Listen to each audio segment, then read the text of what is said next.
We remain steadfast in our commitment in delivering local news that matters, stories that inspire, enriching the lives of Filipinos in the Philippines and across the globe. This is your GMA Regional TV. Buong puso para sa Pilipino. Narito na ang mga pinakamalalaking balita ngayong Biyernes. Presyo ng liquefied petroleum gas o LPG tumaas. Lalaki na nagwawali sa harap ng kanilang bahay sa Agoncillo, Batangas, patay sa pamamaril. Pamilya ng lalaking biktima ng hit and run sa San Jose, Batangas, nananawagan ng hustisya. At isang pamilya sa Batangas City, mahigit isang dekada nang nakatira sa loob ng isang kuweba. Panawagan ng padre de pamilya. Ay, dahil may pamilya ako, gusto ko yung aking anak. May agis ko ito. Masaya na ako. Tangan ako yung may lilipat ko.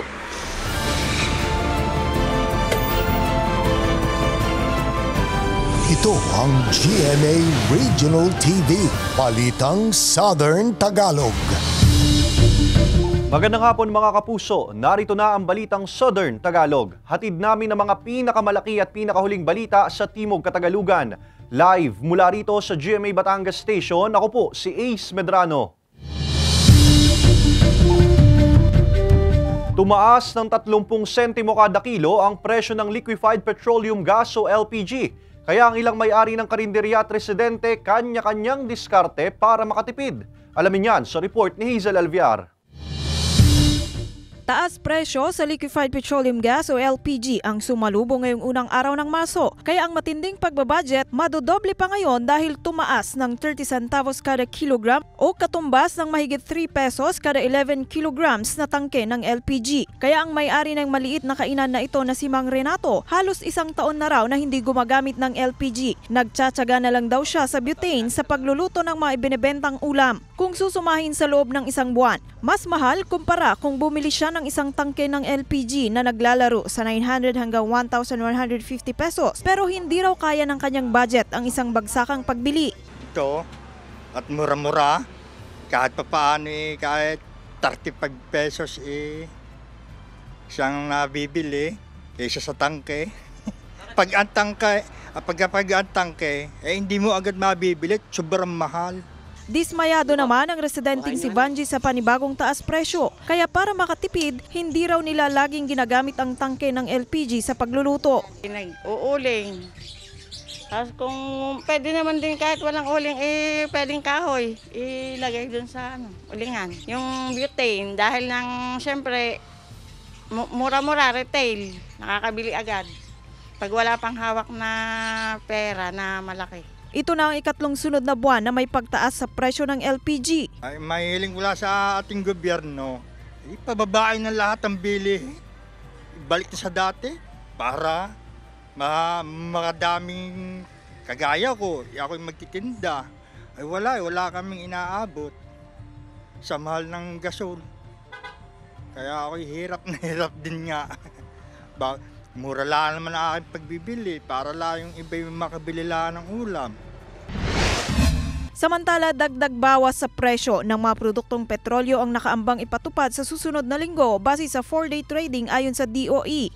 20 hanggang 40 centavos kada litro ang inaasahang taas presyo sa gasolina, habang 30 to 60 centavos naman sa kada litro sa diesel at kerosene. Ayon sa DOE, nakaapekto sa pagtaas sa presyo ng gasolina ang supply cut at ang 6-month export ban ng Russia na nagsimula ngayong araw, habang pagtaas naman sa inventaryo ang dahilan ng pagbaba sa diesel at kerosene. Kasama si Buhay Adante Jr., Hazel Alviar, Balitang Southern Tagalog.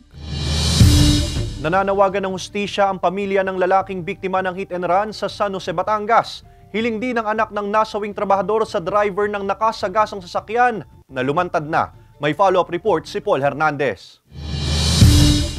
Nasa Lopez, Quezon na ang mga labi ng nasawing pedestrian na hit and run ng isa umunong van sa barangay Banay-Banay First, San Jose, Batangas, Miyerkules ng gabi. Katarungan para sa amang nasawi ang sigaw ng pamilya. Mabigyan naman ng hustisya yung huwag niyang takasan.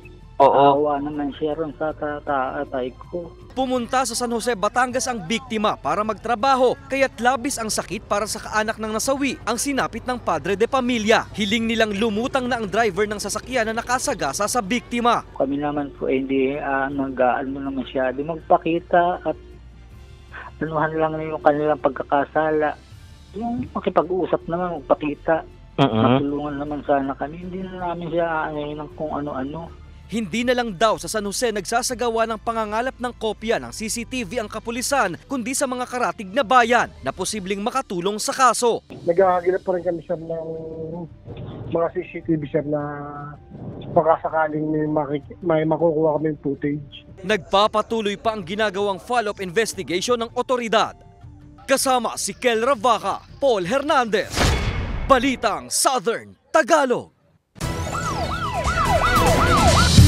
Patay sa pamamaril ang 46 anyos na lalaki na nagwawali sa harap ng kanilang bahay sa Agoncillo, Batangas. Tutukan yan sa report ni Denise Abante.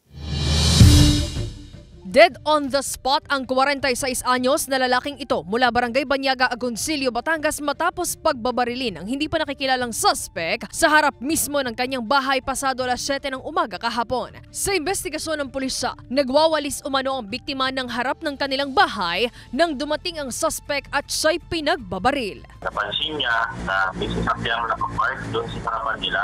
Bumaba na yung suspect at nilapitan niya ma'am yung victim. At doon ma'am ay pinakawalan niya na yung ating biktima. Malapitan po. Wala ko naman 1 metro ma'am. Ganun lang po ang layo ma'am ng ating suspect doon sa ating biktima. Ayon sa pulisya, 6 na baso ng bala ng kalibre 45 na baril ang natagpuan sa crime scene. Hinihintay pa ng pulisya ang resulta ng autopsy report. Personal na alitan sa pagitan ng suspect at biktima ang isa sa mga tinitingnang motibo ng pulisya sa krimen. Ang aming assessment ma'am, bunga ng ating investigasyon, ito ay personal na galit. Yun din ma'am ang hindi pa rin namin matukoy dahil po na tinatanong naman po namin yung mga anak at ibang kapamilya, wala naman daw po silang kilala na nakakasagutan or nakakaaway na. Pero ang isa sa mga ay dahil po sa mga pagkakautang. Sa ngayon, nakaburol na raw sa kanilang tahanan ang biktima habang patuloy pang tinutugis ng pulisya ang suspect. Panawagan naman ng pulisya sa publiko. Sa mga manonood, baka po sakali na may nalalaman po kayo dun sa mga sakrimen na maaari pong makatulong sa ating investigasyon ay huwag po kayong magdalawang isip na lumapit po o magtungo dito sa police station. Sinisikap pa ng GMA Regional TV Balitang Southern Tagalog na makuhanan ng pahayag ang pamilya ng biktima hinggil sa insidente. Denise Abante, Balitang Southern Tagalog. Nagsimula ng magproseso ang ilang PUV operator sa Lipa City ng kanilang mga special permit para sa Holy Week. Para sa detalye, makakasama natin live si Denise Abante. Denise?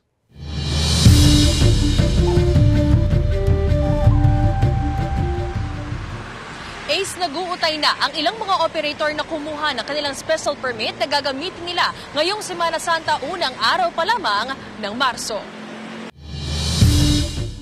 Driver-operator ng kanyang UV Express na bumabiyahe sa Laguna ang 60 anyos na si Boy. Nagtungo siya sa tanggapan ng Regional Office ng Land Transportation, Franchising and Regulatory Board para mag-asikaso ng ilang papeles ng kanyang minamanehong public utility vehicle.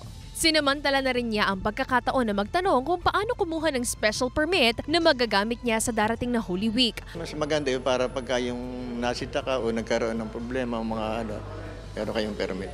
Kasi nga naka UV Express kami, meron kaming point-to-point ang aming biyahe, kaya lalabas ka na ibang kaya kailangan nila may permit. Ayon sa pamunuan ng LTFRB-4A, ang special permit ay ibinibigay sa mga operators na mag-a-apply nito sakaling lalampa sa designated area o linya ng kanilang prangkisa ang public utility vehicle. Hanggang March 8 ang ibinigay na petsa ng tanggapan para makapag-apply ng special permit.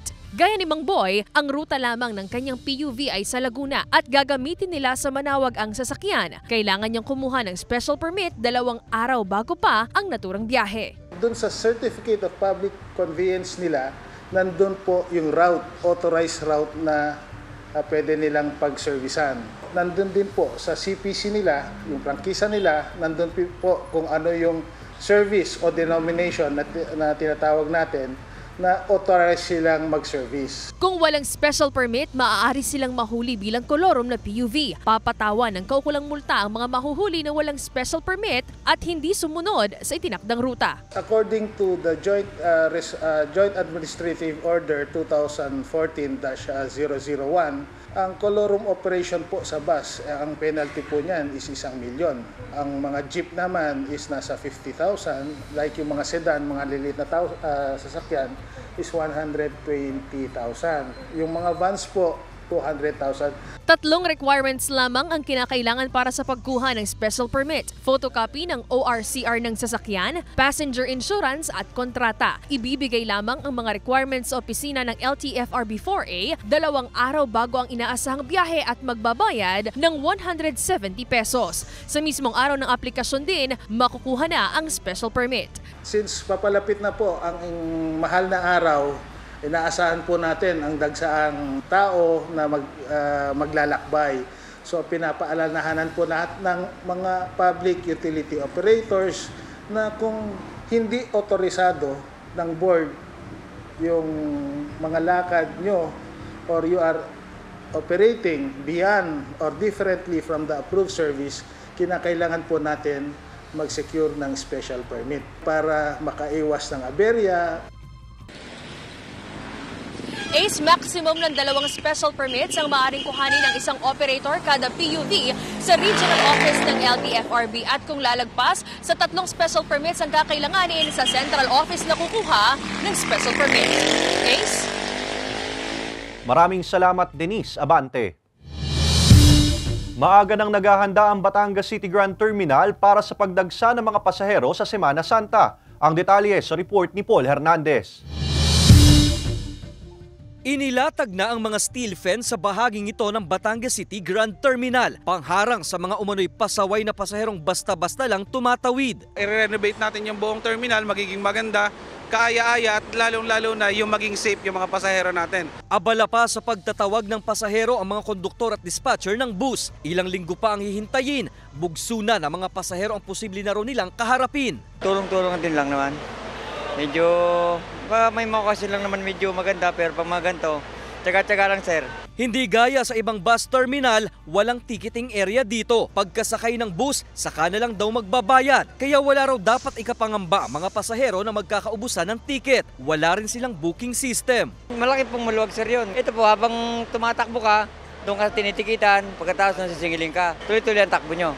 Bahagi ng paghahanda ng Grand Terminal sa holiday rush na pulungin ng mga bus operator at driver. Sa mga susunod na araw, may coordination meeting sila kasamang iba't ibang ahensya ng pamahalaan. Mahigit 10,000 pasahero ang inaasahang foot traffic kada araw sa terminal pagpatak ng Holy Week. Para makita natin kung kukulangin ba o hindi, para makakuha tayo ng support from other companies kung masasabihan na agad sila.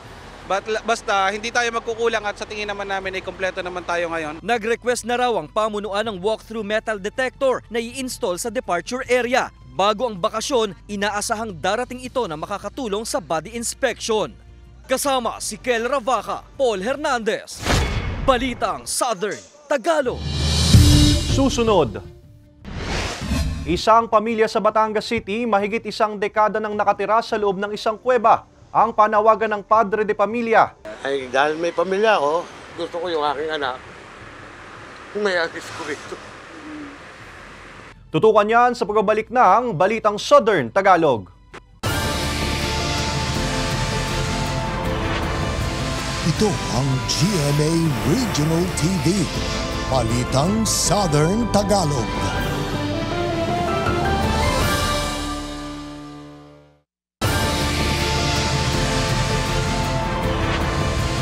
Ito ang GMA Regional TV, Balitang Southern Tagalog. Natagpuan sa ilog sa Santo Tomas City, Batangas ang bangkay ng hindi pa nakikilalang lalaki. Tutukan yan sa report ni Denise Abante. Sa ilalim ng batong ito, sa gilid ng San Juan River na sakop ng Barangay Santa Anastasia, Santo Tomas City, Batangas, natagpuan ang bangkay ng hindi pa nakikilalang lalaki mag-aalas 3 ng hapon kahapon. Ayon sa Santo Tomas City Police, isang mangingisda ang nag-report sa barangay ukol sa natagpuang bangkay na agad namang nirespondihan ng otoridad. Ang pong pagkawari, ito po ay nalunod doon sa ilog. Wala po itong mga ID na nakita.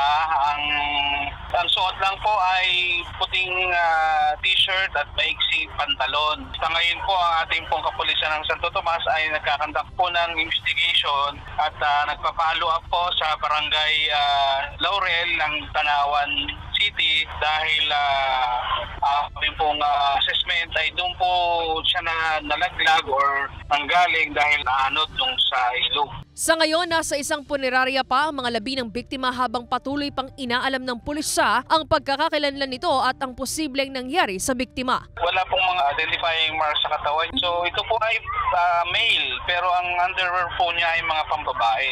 And ina-assume po namin, hindi pa naman po ito kumpirmado, baka ito po ay member po ng LGBTQ community. Panawagan naman ng otoridad sa mga residente na posibleng makakakilala sa biktima. Sa mga ating pong kababayan, baka po meron kayong kamag-anak na nawawala, kayo po ay magtungo dito sa aming himpilan para po ma-verify natin kung sino po ang pagkakilanlan nitong aming nakitang tao. Denise Abante, Balitang Southern Tagalog. Mga kapuso, bukas, araw ng Sabado, March 2, mawawalan ng supply ng kuryente ang ilang barangay sa bayan ng Agoncillo at Lemery, Batangas. Magsisimula ito alas 9 ng umaga hanggang alas 11 ng umaga. Bunsod ng konstruksyon ng mga poste at clearing ng mga linya. Tinuruan ng social media literacy ang mga atleta ng Perpetual Altas, Letran Knights at Mapua Cardinals. Silipin yan sa report ni Paul Hernandez. Sa pagpapatuloy ng GMA Masterclass The Social Media Literacy Series, sunod namang sumalang ang 3 pang member schools ng NCAA, ang University of Perpetual Help System DALTA, Colegio de San Juan de Letran at Mapua University. Sa digital dive session, binigyang diin ang halaga ng social media sa mga student athlete at kung paano ito magagamit ng tama bilang mga kinatawa ng kani-kanilang eskwelahan. Social media serves as your digital canvas para kayong nagka-craft ng inyong masterpiece. Masterpiece in the sense that it is where you are sharing your journey as an athlete. Doon yun siya showcase not only your on-field trainings, yung achievements niyo bilang isang atleta, but pati yung personalities ninyo, values and interest. Kabilang sa mga ibinahagi ng GMA Digital Team ang mas epektibong paraan ng paggamit ng social media para mas maipakilala ang sarili, magkaroon ng koneksyon sa supporters at kung paano makakaiwas sa disinformation at bashing. Sobrang enjoy po kasi marami kaming natutunan. Mas magamit namin na maayos yung social media and ma-introduce namin yung sarili namin. It was very helpful, very intuitive, and I'll apply most of the learning to here on out in my social media use. Being a good influencer, lalo na athlete ka, kung ano man yung magaganda mong ginagawa, gayahin ng iba na kabataan or ibang tao na tinitignan ka or tinitingala ka or iniidolo ka. Paul Hernandez, Balitang Southern Tagalog. Mga kapuso, ito ang GMA Regional TV interview sa Balitang Southern Tagalog. Makakausap natin si Chief Inspector Joseph Asi, ang City Fire Marshal ng Batangas City BFP, kaugnay sa pagsisimula ng Fire Prevention Month. Magandang hapon po, Chief Inspector Asi, at welcome to the program. Magandang hapon po, Sir Ace. Isang ligtas na hapon po sa ating lahat at sa ating pong televiewers. Magandang hapon din po. Chief, ngayon nga nagsimula na itong Fire Prevention Month. Ano po ba ang pangunahing layunin ng inyong tanggapan kaugnay po nito? Ang March, Sir Ace, ang March ay buwan ng pag-iingat sa sunog. Ngayong March ay magsisimula na ang ating tag-init. So, ang layunin, mapalalahanan ng ating mga kababayan na mag-ingat ng doble-doble sa darating na tag-init. Ano-ano naman po ang mga karaniwang sanhi ng sunog dito sa Batangas City na dapat nating bigyan ng pansin? Ang karaniwang sanhi ng sunog ay sa residential, sa mga kabahayan. At ito ay ang pangkaraniwan itong ating mga electrical connection, kung mapapansin natin, mga naiwang kandila. So yan yung mga top causes ng ating mga sanhi ng sunog sa kabahayan. Ayan po sa mga kapuso nating Batanggenyo, no, dito sa Batangas City. Yun ang mga dapat nating pagtuunan ng pansin. Sa inyo pong karanasan, ano ang mga epektibong hakbang na maaaring gawin ng bawat pamilya para maiwasan ang sunog sa kanilang mga tahanan po? Yes, napakahalaga Sir Ace ng kaalaman sa sunog. Sa bahay natin, dapat alam natin kung ano ang pag-iwas at paano ang pag-iwas sa sunog. Kung may mga pagmumulan ng sunog, dapat sa ating kabahayan, alam ng bawat miyembro ng pamilya kung paano ito may iwasan. At kung sakaling magkakaroon ng sunog, dapat alam din ng ating miyembro ng pamilya ano ang dapat gawin. Kasi ang nangyayari, kapag wala tayong kaalaman, minsan natatrap sa sariling bahay kung saan na pwede ka namang lumabas at ikaw ay maging ligtas. Opo. Maaari niyo po bang ibahagi ang ilan sa mga programa o inisyatibo ng BFP Batangas City para sa Fire Prevention Month pong ito? Okay. Sir Ace, wala pa ang Fire Prevention Month, hindi pa natin ito ino-observe. Meron na talaga, year-round, actually year-round ang ginagawa ng Bureau of Fire Protection na mapalalahanan ang ating mga kababayan. Ito yung ating tinatawag na Oplan Ligtas sa Pamayanan. Kasi ang aming pinopromote palagi is prevention. Prevention, fire prevention. It's better to prevent than to suppress fire. So kung meron tayong prevention, may kaalaman tayo sa pag-iwas sa sunog, malaki ang posibilidad na hindi na tayo magkakaroon ng apoy. Okay po. Ano ang dapat gawin ng ating mga kapuso sa oras na may mangyaring sunog? At ano po ang mga paunang hakbang sa pagdikas o pagliligtas po ng sarili? Magandang tanong, Sir Ace. No? Actually, kung mapapansin din natin, marami ang hindi nakakaalam sa numero ng ating fire department. Napakahalaga na ma-inform o mabigyan agad ng kaalaman or ma-alarm agad ang ating fire department just in case may sunog. Kahit ito ay maliit pa lang, habang tayo ay inaapula natin ito, kailangan ma-inform ng fire department para just in case na ito'y lumaki, nandyan na sila. Napakalaking bagay na yung madelay ka lang ng ilang minuto ay malaki na yung magiging pinsala dulot ng ating apoy.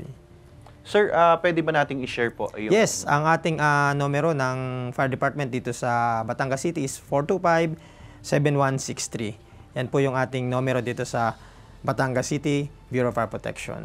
At panghuli na po lamang na tanong, Chief, ano ang inyong mensahe sa ating mga kapuso o kababayan ngayong nagsimula na nga ang Fire Prevention Month? Tayo po ay makialam, tayo po ay makisama, mag-participate, atin pong ipalaganapin yung kaalaman sa fire safety. Ang atin pong mga bombero na pumupunta sa pamayanan, sa ating barangay, kung meron pong mga drills at meron mga pag-uusap, tayo po'y dumalo sapagkat napakahalaga po ng kaalaman sa pag-iwas sa sunog. Wag po nating isawalang bahala ang sinasabi ng ating fire department kasi kapag po nandyan ang sunog ay talagang mahirap ang masunugan. Maraming salamat po sa paglalaan ng inyong oras, Chief Inspector Joseph Asi, ang City Fire Marshal ng Batangas City BFP.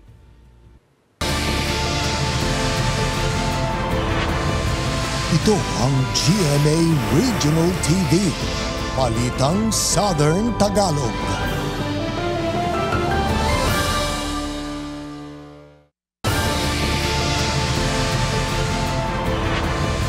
Ito ang GMA Regional TV, Balitang Southern Tagalog.